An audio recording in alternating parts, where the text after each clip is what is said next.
Welcome to Super Wild Card Weekend, and the Eagles have punched their ticket to the dance. The number 2 seed Bucs welcoming the 7 seed Eagles.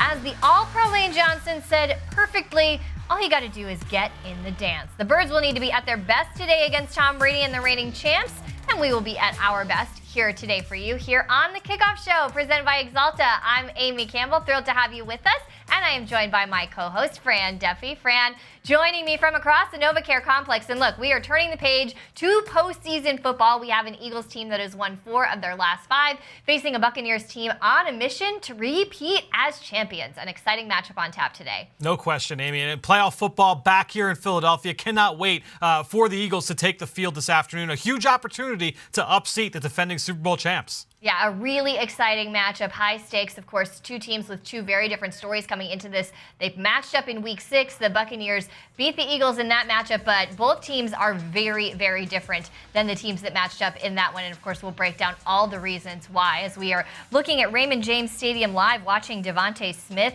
the Eagles' rookie receiving sensation, warming up here today. The passing game for the Eagles, going to be an interesting matchup here today because the Eagles' offensive identity has really been built on the run game. The Bucs are one of the best run-stopping defenses in the league, but their weakness on defense, the passing defense for the Buccaneers, they're allowing almost 240 yards per game through the air. And, of course, the weather going to be an interesting factor as well. It is very windy there in Tampa Bay in the mid-60s. The sun is out, so it's probably really beautiful. But, Brandon, it's going to be interesting to see how the weather could play a factor when it comes to the Eagles passing game today. Yeah, no question. I was going to bring that up because you could even see just in that opening shot, you could see that people's clothes, their pants, their shirts, everything kind of flapping in the wind there. There's going to be debris flying around the field. There were tornado warnings in the Tampa area early this morning. And so dealing with some weather down there in the Sunshine State. But it will be big, and we'll see how that impacts not just the offensive side of the football, but the kicking game as well. As we see Aaron Sipos taking some warm-up kicks here. That will be big, something important to watch here on both sides for both the Eagles and for the Bucs. So let's talk about the last time these 2 teams faced off in Week 6. Week 6, the Bucs beat the Eagles 28-22, but we have talked about it all season long. The pre-Week 8 Eagles, different team than the post-Week 8 Eagles. The Eagles started 2-5 this season and have made the playoffs. Of course, Nick Sirianni, only the 2nd rookie head coach in NFL history to start 2-5 and make the playoffs. Fletcher Cox talked about it earlier this week. He said, we are a different team than the team we were then. A turning point for the Week 8 Eagles. Things, say that 4 times fast. Things really started clicking, especially when it came to their identity in the running game. Yeah, the run game obviously has become the focus for this offense, and it'll be a big reason why they're able to get a win today if you can come out of this game with a W. And I think when you look at the impact that this rushing attack has had, number one, it has made things a little bit easier for Jalen Hurts, right? Because he's not dropping back to throw 40, 45 times a game. Now you're also utilizing Jalen Hurts' legs, and that has become a factor. We see Kenny Gainwell here, but it's been everybody. Now Boston Scott, you see Jordan Howard, Miles Sanders, Jalen Hurts, everybody participating in this rushing attack. The Eagles have a lot of different ways that they can beat you on the ground. My guess is we'll see plenty of perimeter runs early in this game, but they can hit you in a lot of different ways with their ground attack. Well, and look, we know the Eagles have the number 1 rushing offense in the NFL, averaging 160 yards per game, but this is also the number 1 rushing team in Eagles history this season, over 2,700 yards, 25 rushing touchdowns. And you talk about the various ways that they can do it, right? We weren't even sure coming into today, would Miles Sanders be back and healthy and ready to play? He is going to be playing today. Very exciting for that.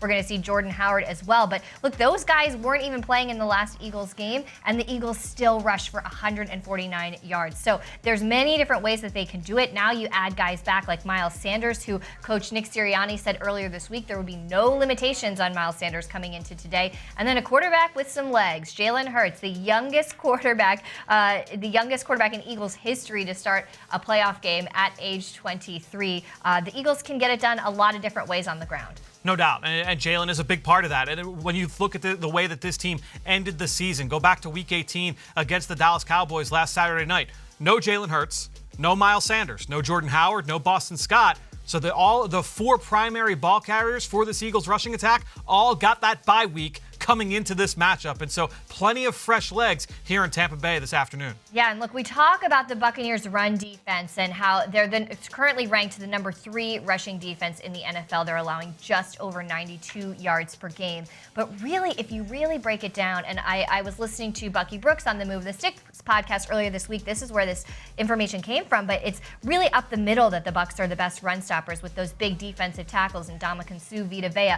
On the perimeter in the run game, they're not as good at stopping the run, and that is what the Eagles do best with guys like Miles Sanders, Kenny Gainwell, who are great on the perimeter. So that's going to be an interesting little wrinkle for people to watch today. Yeah, and that's why, honestly, this week on Eagles Game Plan, we highlighted a run that Miles Sanders had against the Washington football team a few weeks ago, where if you look at the way that Washington is built, very, very similar in terms of the team building process. They have 2 great defensive tackles in the Pro Bowler Jonathan Allen and Daron Payne, a former top 15 pick. So the strength is up the middle. They've got some speed at linebacker as well. What did the Eagles do in that game? They went heavy on the perimeter runs, especially early in the game, and then late when you get to the fourth quarter. That's where you see this guy, number 24, Jordan Howard, come in to be the closer. Ike Reese did a great job of breaking down a play from that game this week on Eagles Game Plan. We'll see if we see plenty of those perimeter runs early. Try and see if you can get those big guys inside to run sideline to sideline. Try and get those guys tired out here throughout the game. Well, and as we talk about the Eagles' young quarterback and we look at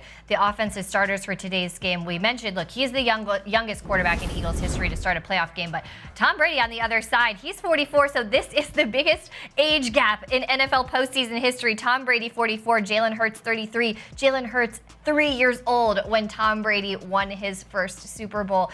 It's quite an interesting storyline. You have a guy like Tom Brady who continues to play at an incredibly high level. In fact, he is having another amazing season. It's almost like we take it for granted, but he has set a personal record for passing yards in a single season, over 5,300 yards through the air, and then a young quarterback like Jalen Hurts making his first start as a starting QB in the playoffs, and another guy making his first his debut as a head coach in the playoffs is Nick Sirianni, the rookie head coach. Of course, very excited to be here. And he talks about the youth on his team. He talks about guys who, a lot of guys, this is their first postseason experience, but a lot of them have played in big games before in college. They've played in championships. Of course, we know the Eagles quarterback, same situation. So a lot of winning on this team, but not necessarily playoff winning. So we'll see how that helps them out today. This guy, of course, knows what it's like to win championships as well. We'll see if he can get it done at this level, Fran. And Devonta Smith, who we see here, obviously wins the Heisman Trophy a year ago, and a big reason why is because of what he did in big games. Remember the performance he put up in the national championship last year against Ohio State. Just put on a clinic, went over 150 yards and 3 touchdowns. What he has done in SEC title games and divisional rounds, Iron Bowls over the course of his college career. When the lights were shining brightest, Devonta Smith showed up. We remember that first big catch he had was in the national championship game from Tua Tagovailoa, right? So when you think about Devonta Smith, he came up in the biggest moments in this game here against Tampa. We've talked about the rushing attack. When you talk about these pass catchers, Devonta Smith, Dallas Goedert, Jalen Reagor, Quez Watkins, it's going to be all about taking advantage of the opportunities that come your way. When your number is called, whether it's by Jalen Hurts or by Nick Sirianni, you have got to come through, make plays for this passing game, get chunk yardage, because sometimes that can be few and far between against a tough, battle-tested Tampa Bay defense. That's going to be the opportunity here for these group of pass catchers for this Eagles offense. Well, we know Dallas Goedert is extremely excited for today's game, not just because it's the playoffs, but because he did not play in that Week 6 matchup. He was on the COVID list, did not get to play against the Buccaneers the first time. He said he's really excited to face this Buccaneers defense, and he's a difference maker in this Eagles offense, Fran. And remember, in that game, no Dallas Goedert, but Zach Ertz went off in that game. He had a bunch of production, and if you look at some of the biggest plays that Tampa Bay has allowed this year, tight ends have had some success. Now, that is typically the case when you play a lot of zone coverage. When you play a lot of cover 3, those seams are going to be open. You play a lot of cover 2, that intermediate area along the sideline, that's going to be open, right? So your tight ends can be featured. That's why when I look at Dallas Goedert here in this matchup against Tampa Bay, who last year they played a ton of man coverage, this year they're playing a little bit more zone. They've had more injuries. They've got injuries today. No Sean Murphy-Bunting here for the Bucs. He was late inactive. Jamel Dean, he tweaked a hamstring last week. He's hobbled coming into this one, another starting corner. And so when I look at this Bucs defense, I would expect plenty of zone. That's going to open up some holes there in the middle of the field for Dallas Goedert.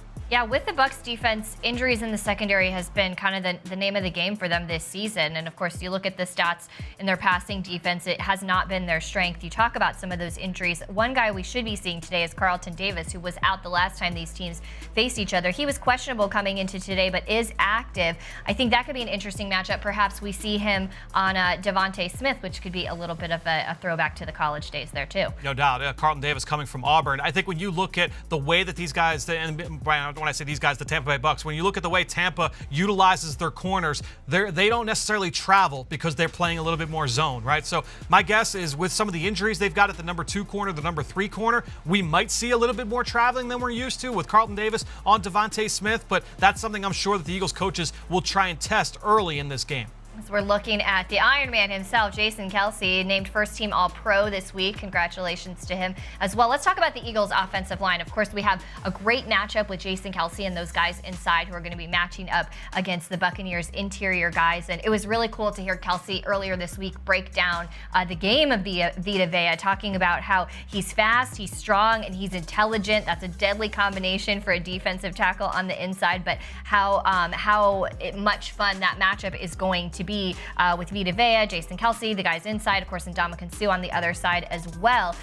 Let's talk about the offensive line as well, though. We know Nate Herbig is not going to be in this game today, possibly Sua Opeta stepping up. So what do you think about just the overall matchup in the trenches and the emphasis on the inside there? Well, they've got 4 really good players along the defensive front. You've got Vita Vea inside at nose tackle, and Ndamukong Suh, the former top 5 pick coming out of Nebraska. He has been just as much an Iron Man here in the NFL as Jason Kelce is. One of 2 players that have started more games consecutively than Kelce coming into this game. So I think when you look at that pairing there on the inside, obviously that's very strong, but Jason Pierre-Paul, Shaq Barrett, they could be game wreckers off the edge as well. The thing is, Amy, both of those guys dinged up coming into this matchup. JPP and Shaq Barrett have both missed some time here over the last couple of weeks. Shaq Barrett recently coming off the COVID list, but he was dealing with an injury even before that, but when he first went onto the list. So I think when you look at this front, they've got game wreckers all across the board, but that's the beauty of having a run game like the Eagles, and we see Jordan Howard there in the background. When you have that kind of run game, that can be an equalizer when you look at that matchup in the trenches. Well, and Lane Johnson, we just saw him coming out this week, named second-team All-Pro, and I got to give a lot of love to Lane Johnson for what he's done this season. Not only to put together the performance he has on the field, but with everything that he has been through, missing some time, speaking out about struggling with mental health, to be named second-team All-Pro after all of that, I think cannot be overstated what a big deal that is. No doubt. And obviously, when you look at Lane Johnson, what he can do at the right tackle position on the field, obviously that's a big reason why he was named as an All-Pro here this season. Just an outstanding pass protector and a great run blocker. It's been maybe his best season as a run blocker this year with what he's done, both blocking defensive linemen and getting up in space at the second level. Number 65, one of the best there is in the NFL. Absolutely. Let's talk a little bit about the middle of that Buccaneers defense, the linebackers. They're getting a bit of a boost today. Lavonte David is active after being out since Week 15, but what else can Eagles fans be watching when it comes to that middle of the Buccaneers defense? Yep, so you have those 2 linebackers right in the middle of the field. You mentioned Lavonte David. He's number 45. You look at Devin White, number 54. And I think when you look at these 2 guys, they both have sideline-to-sideline speed. Now, Lavonte David back on the field today,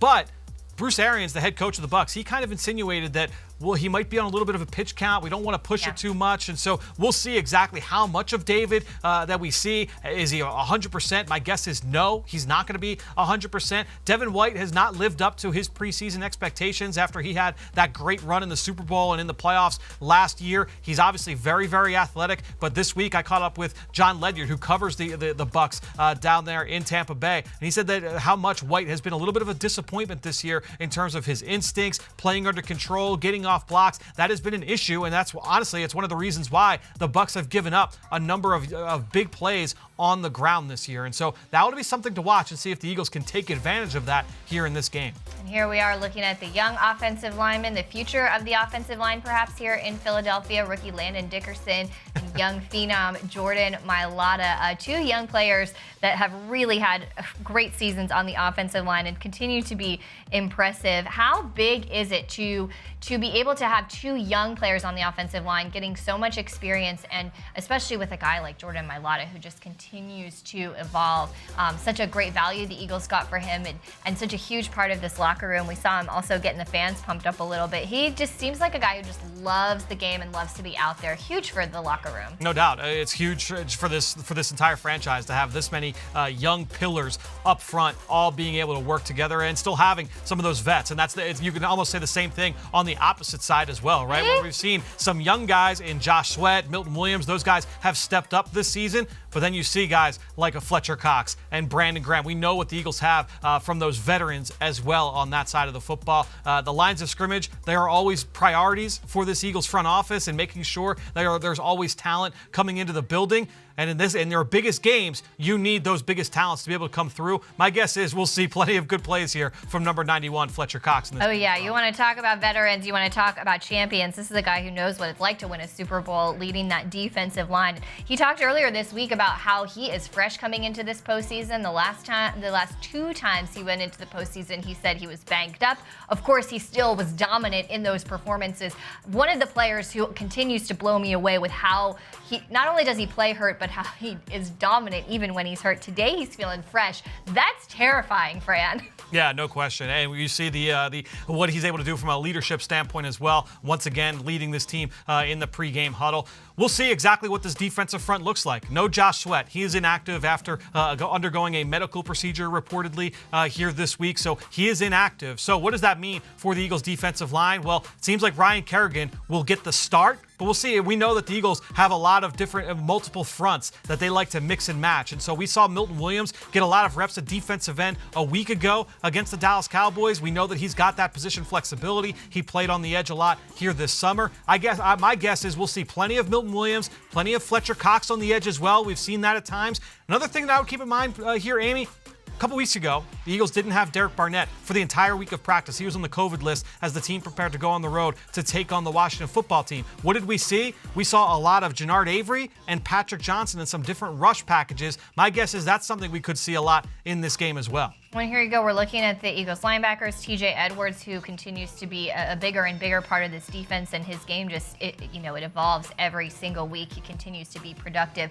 A lot of talented Eagles players with a tough task ahead of them today, stopping Tom Brady, who many believe is the greatest quarterback to ever do it. 44-year-old Tom Brady, like I said earlier, has set a career single-season record in passing yards at 44 years old. And look, you can talk about his qualities all day long. He's smart, he's accurate, the quick release. There's nothing that he hasn't seen before on defense. And look, he can get it done many different ways with many types of personnel. And it's all about that quick rhythm passing game. And look, if you give him the deep ball, he's going to be able to take advantage of you that way. Otherwise, death by 1,000 paper cuts.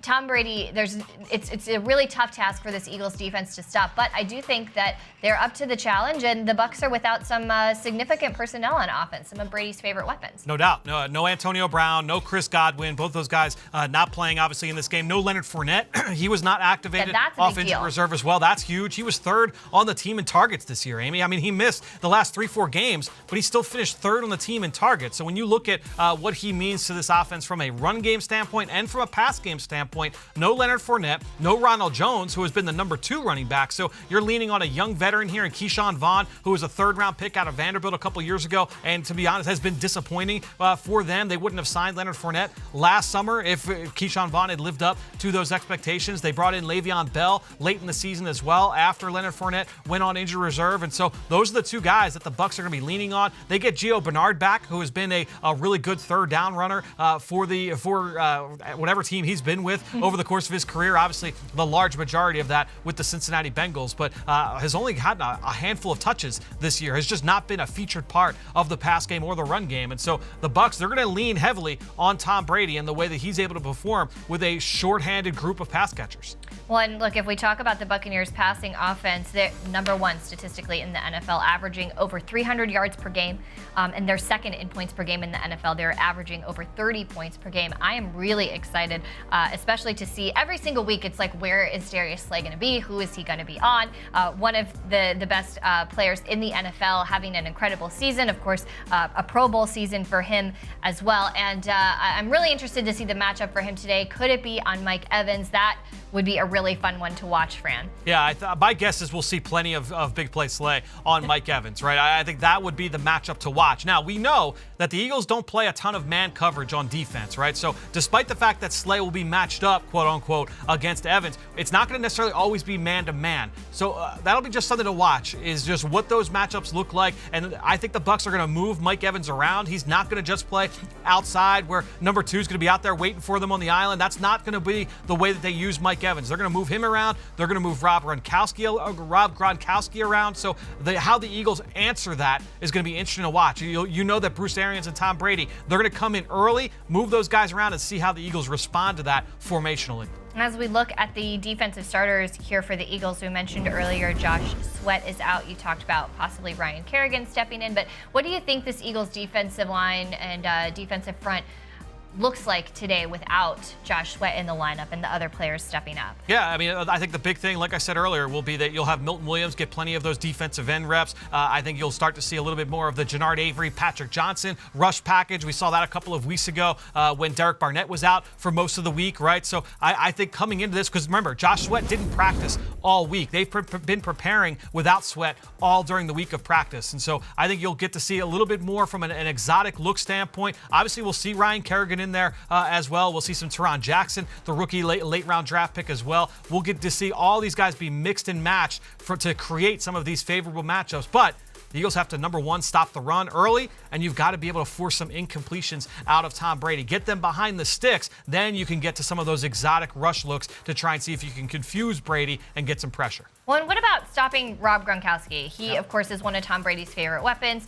a guy who continues to have success, who has historically had a lot of success against the Eagles, and he didn't play in the Week 6 matchup as well. So what about stopping him and this Eagles effort to do that? He did not play back in Week 6, like you mentioned, and so I think that's going to be something to watch here in this game, is how do the Eagles respond to Rob Gronkowski, and how do they respond when he is moved around? And that was something we talked about this week on Eagles Game Plan. Greg Cosell highlighted the formation where the Bucs like to move Rob Gronkowski outside, where he is the lone receiver to one side, and then they have 3 receivers to the opposite side. So how does that cause the Eagles defense to respond? Do they try and create a one-on-one matchup? If that's the case, they like to throw to Rob Gronkowski, whether it's a safety, linebacker, corner, doesn't matter. If it's one-on-one, they're going to allow Gronk to go and win. If you're going to give safety help, well, now they're going to work the middle of the field because you can't cover everything. There's no perfect coverage, right? So if you're going to have 2 defenders try and shadow Rob Gronkowski outside, well, then now they're going to try and see if they can work Mike Evans in the middle of the field. That would be something to watch. Again, that goes back to what I talked about with Evans.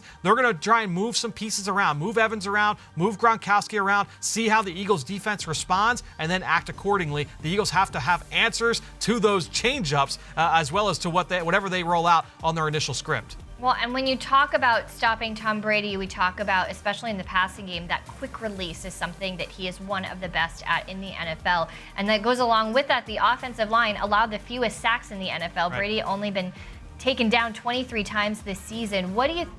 Let's evaluate their offensive line. Obviously, it helps a lot when you have Brady getting rid of the ball in record time, but the offensive line and the matchup for this Eagles front and getting after Tom Brady and getting some hands on him. I saw a stat earlier this week, Amy, where 96% of Tom Brady's completions came from inside the pocket. 96% from inside a 6x6, 9x9 square behind the offensive line, literally from a phone booth. And so that makes your offensive line's jobs a lot easier, right? So that when you see Tristan Wirfs and those guys, obviously they're very, very talented, but when the ball comes out fast and when the ball comes out on time, well, now all of a sudden your job, you don't have to block for 5, 6, 7 seconds. You got to block for 2 tops. And so I think when you look at Tom Brady, one of the things that makes him so lethal is that the ball comes out fast. He led the NFL this year in completions in under 2.5 seconds, yards on completions in under 2.5 seconds, big plays in yards in throws under 2.5 seconds. But not only that, Amy, it's the fact that they did all of that, those quick throws, but they still were the number 2 most explosive pass game in the NFL and attacking down the field.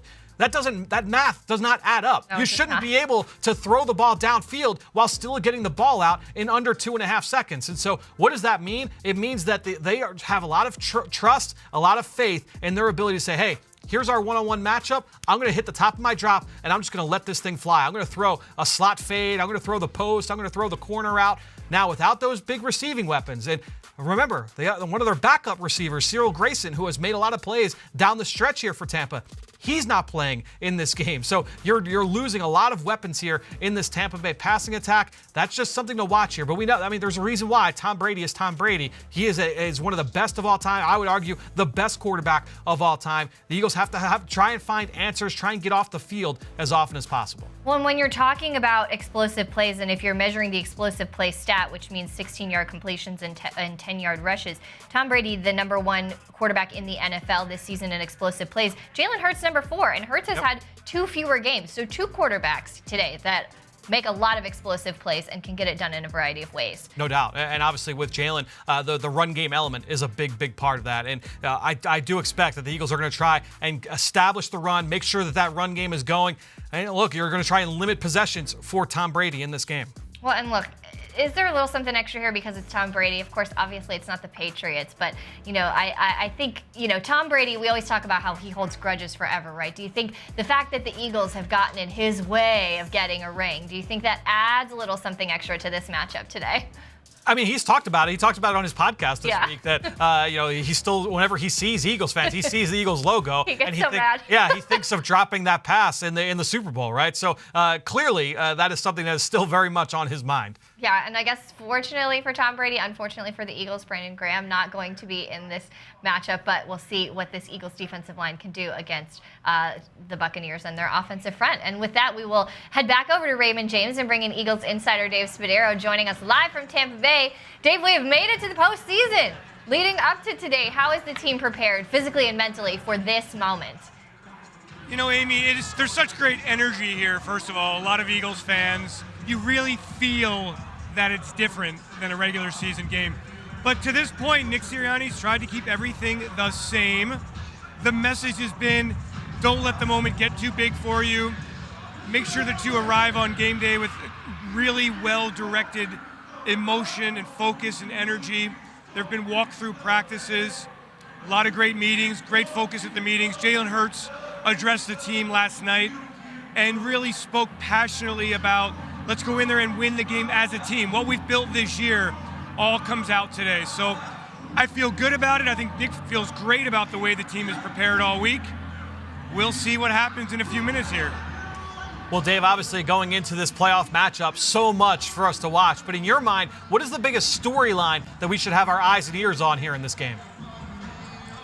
Fran, the Eagles defense in 10 games has given up 18 or less points. I mean, we'd all agree they've made progress. But we also agree that the quarterbacks they played against haven't really been the greatest quarterbacks in the whole world here.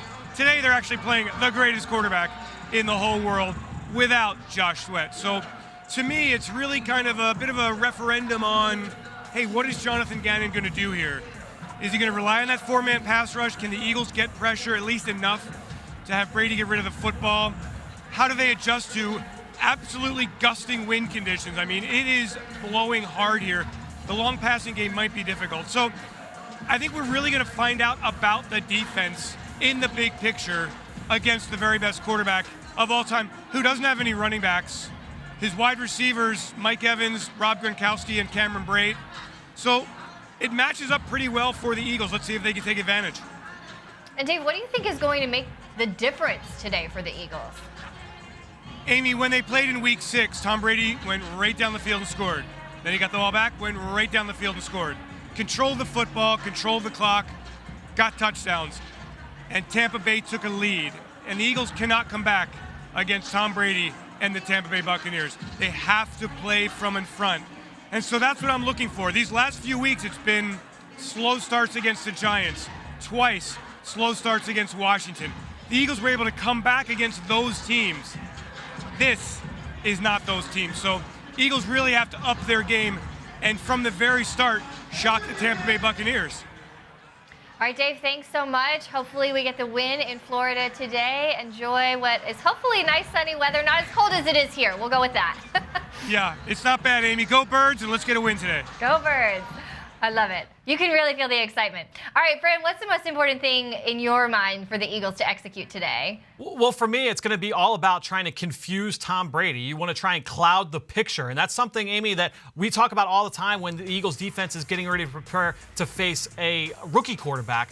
Well, when you're going up against a veteran like Tom Brady, you said it earlier, he has seen everything. There is no defense that's going to fool him completely. It's very, very rare that you're going to try and make him make a mistake. That said, you can slow him down. You can slow his processing down. When you look at what the Saints have done, and they've been outstanding. That defense has been great at limiting Tom Brady. They shut him out earlier this season when they had all of their top weapons. You looked at Carolina last week in Week 18. You look at the way Washington played him a few weeks back when they had some troubles offensively. Opposing defenses have done some nice things to try and cloud the picture for Tom Brady. And we talked earlier about what makes him so effective, what makes him such a productive passer in this Bruce Arians offense. Well, that brings me to my Rico extra point, where you look at what this Bucs offense does to get the ball out of Tom Brady's hands. And a big part of that, obviously, is Tom Brady himself, number 12, right? The GOAT, the greatest of all time. He gets the ball out so fast and he can still be so aggressive downfield. A big reason for that, they like to use pre-snap motion. That gets him information. Is it man coverage or zone coverage? Well, now I feel a little bit more confident in getting the ball out. Then you see these bunch formations. Wherever Bruce Arians has ever been, they love using these bunches to get free releases. You don't get a lot of press coverage against those looks. Watch out for the three-man bunches here in this game from the Tampa Bay passing attack. Then you also get the use of these route combinations, those simple high-low reads for the quarterback. We talked about that earlier. If the Eagles try and match up one-on-one on one side with Rob Gronkowski, they'll work the high-lows in the middle of the field to Mike Evans later. And then again, you get that back to Tom Brady and his understanding of where to go with the football against any coverage. And so you can't just lay back and say, hey, we're going to play cover 2. It's going to be a high school cover 3, a basic cover 4. That's not going to, you have to try and do everything you can. You can't do it every play, but you have to do everything you can to cloud the picture. Show one thing, give them another. That means up front. That means from a coverage standpoint. So we'll see if the Eagles can try and stay ahead of the sticks defensively, keep them in 3rd and long, and then now you can see them try and roll some different things out from a disguise standpoint. Force Tom Brady to pat, throw some pump fakes. That's how you know this Eagles defense is doing his job. Well, I would like to play a game where we see pictures of Tom Brady throughout his entire career and I have to put them in chronological order because I don't think I could do it. He looks younger. Even in that photo we just saw, he looks even younger than when he first I don't know. All my film study, I don't think I could do that either. I don't. That's outside my pay grade. I want whatever face lotion he's using, that's for sure. All right, so when we're talking about Tom Brady and stopping Tom Brady, of course, one of the best ways to do that is to keep the ball out of his hands. How do you do that? Control the clock with the run game. This is what got this Eagles offense here. They are the best rushing offense in the NFL. They continue to put up incredible yards on the ground, averaging 160 per game coming into today. And of course, this is a tough task against the Buccaneers defense, but that is one of the best rushing defenses in the league. One of the defenses in the league that has been run on the fewest times this season. So teams aren't really even trying. We know that the Eagles can run. They've run on good defenses before. Those long drives are key when it comes to keeping the ball out of Tom Brady's hands. That's how you control the clock. It's the Eagles' strength. I think it's going to be a winning formula. We'll see if they do that today. And of course, the run game is going to be key, but the Eagles will also have to open it up in the passing game against a Bucs defense that has not been elite against the pass this season. Devonta Smith, though, he has been elite through the air this season as the Eagles' first rounder set a new record for receiving yards by an Eagles rookie with 916. Smith is excited for his first NFL playoff game, but says he's treating it like any other game. He joins Mike Quick in this week's One-on-One presented by Pond Hockey. Well, Devonta, thanks for joining us, first of all. What have you been told? You got to the first part of the mission, getting to the playoffs. What have you been told by the veterans and others as to what to expect in this game coming up? Just to continue to be myself. Don't go out there trying to do nothing different that I didn't do early in the season. Keep doing the things that got me here, that got the team here. Looking at your performance and your growth from week 6 to where you are now, tell me a little bit about your growth. I would say it just comes down to just doing the extra things with the offense as a whole. Just coming in there, knowing more of the things with blocking, with us running the ball more, listening to Kelsey calls, the things that he calls, whether it's they're going to push to the safety, so that lets me know if I stay on the corner or not. Just things like that, and just with the offense as in general to help me out and make it more easier for me. Well, tell me a little bit more about the offense in general. How has the offense in general evolved since that week 6? I think we started to find our identity as an offense, knowing that we're going to run the ball more, and everybody accepted it. As playmakers on the outside, the receivers and tight ends, we understand that we're going to run the ball more, so when the ball is coming to you, you got to make your play. This is not new to you to play in big games. You played in big games before. How do you calm yourself to make sure that that moment is not too big for you personally? I feel like I'm always kind of calm going into games. For me, it's just like another game, treat it like another game. I mean, it's a big game, so just go out there and continue to be myself. You're going in as an underdog. You like that position? How do you handle that position?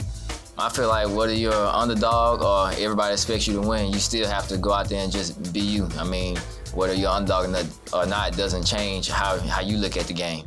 I mentioned it to you earlier. The T-shirt game and the T-shirt game pregame. Honored that you had me on your shirt a couple of weeks back, and then Harold Carmichael. So we want to know, who's next? Who's this week? This week, I just say it's somebody that's currently on the team now. Love that. Hey, man, best of luck in your first playoff game down in Tampa. Thank you.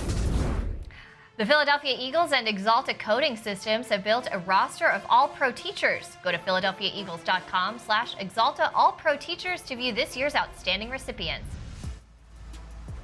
And whether you order it provolone without or whiz wit, cheesesteaks are better with Pepsi. Pepsi, the official soft drink of the Philadelphia Eagles. And of course, we saw Devonta Smith warming up today on his shirt. Eagles great, Brandon Graham. All right, we're just a few minutes away from kickoff. The Eagles know it's win or go home. Fran, any final thoughts for you before we get this thing going today? Well, offensively, it's going to be all about the run game, and defensively, it's all about trying to stop Tom Brady, right? I think you get down to those two things, nuts and bolts, that's what will lead to an Eagles victory. All right, we sure hope they get it done today. It'll be a fun one to watch. Be sure to tune in immediately following the game for the post-game show presented by Rico, where you'll get instant analysis and live press conferences from players and coach. It is the postseason. This is it. Can the Eagles get it done on Brady's home turf? Everything is on the line in Tampa Bay. Enjoy the game, everybody, and go Birds.